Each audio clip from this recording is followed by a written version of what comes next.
Guys, good morning. Today is Friday morning dito po sa barangay nato sa Camarines Sur. Dito po tayo sa 4th District. Ito po ang update natin sa bagyong si Ugong dito po sa Bicol. Medyo malaki po ngayon ang dagat at tinabot na po itong isang bahay dito sa tabing dagat.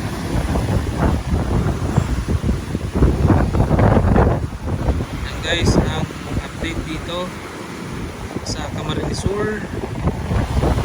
Malalaking alon. So ngayon po ay high tide na po. Malapit na pong mag high tide, kaya inabangan natin yung magiging sitwasyon dito sa Lagonoy Golf.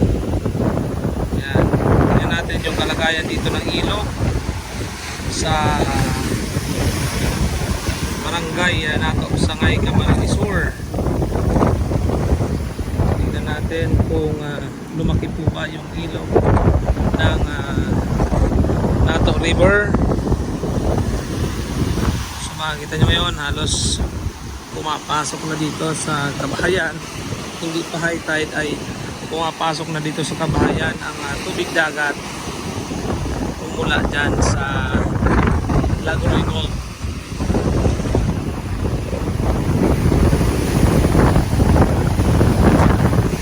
Yan ang malaking alon. Yan lang guys, ang malaking alon. Malaki na ang alon. Naabot na po yung puno ng nyug dito. Abot na lang, dinabasa yung cellphone natin. Tatiming lang tayo guys.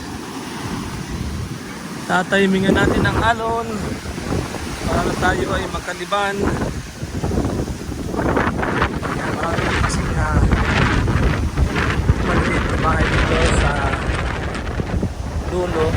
Dito po ito sa municipality ng Sangay. Tingnan natin yung kalagayan dito ng mga bahay.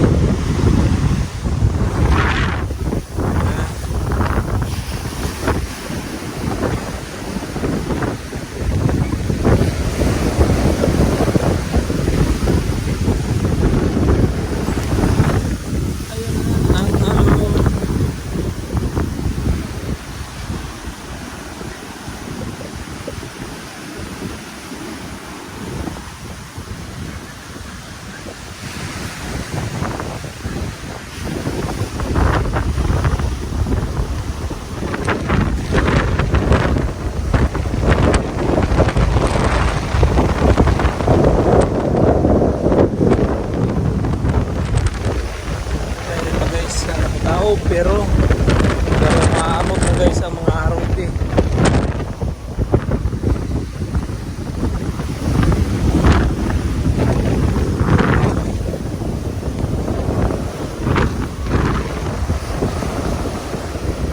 So location natin guys ay barangay nato Sangay, Camarines Sur.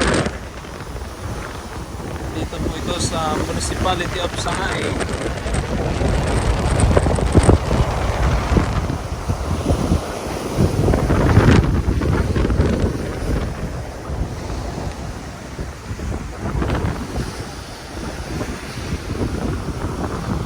As po ng agos ng ilog.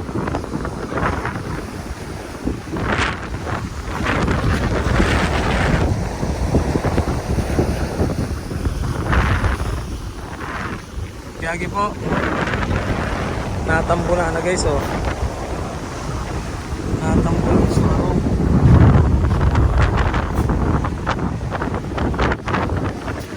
Natambo na bye-bye. So dito po sa kabila ang ilog. Yan, dagat. Dito naman ang ilog ng Sangay.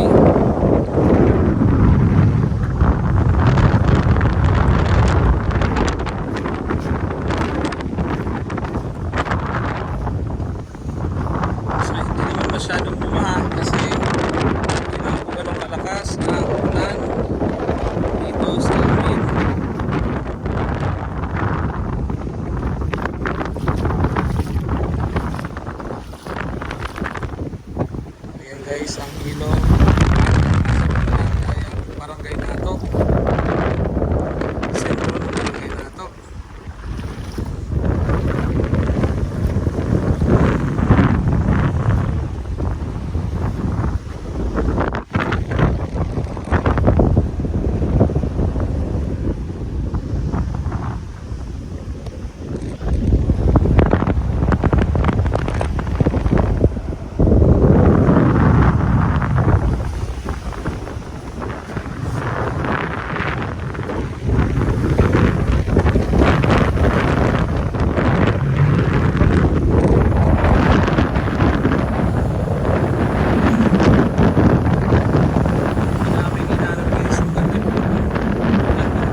sa Bicol ng bagyong si Opo na kasalukuyan ay nasa Bisaya ngayon na siya pong kumaan.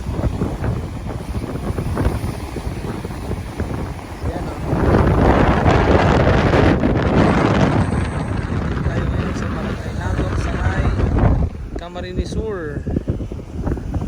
Tayo po nating popular na video sa Malayang Biyernes alas 8 ng umaga.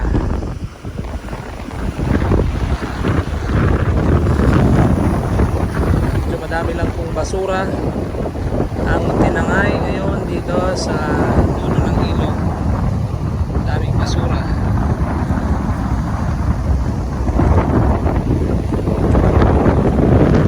Alright guys, thank you for watching. Live tayo dito sa Bicol Region.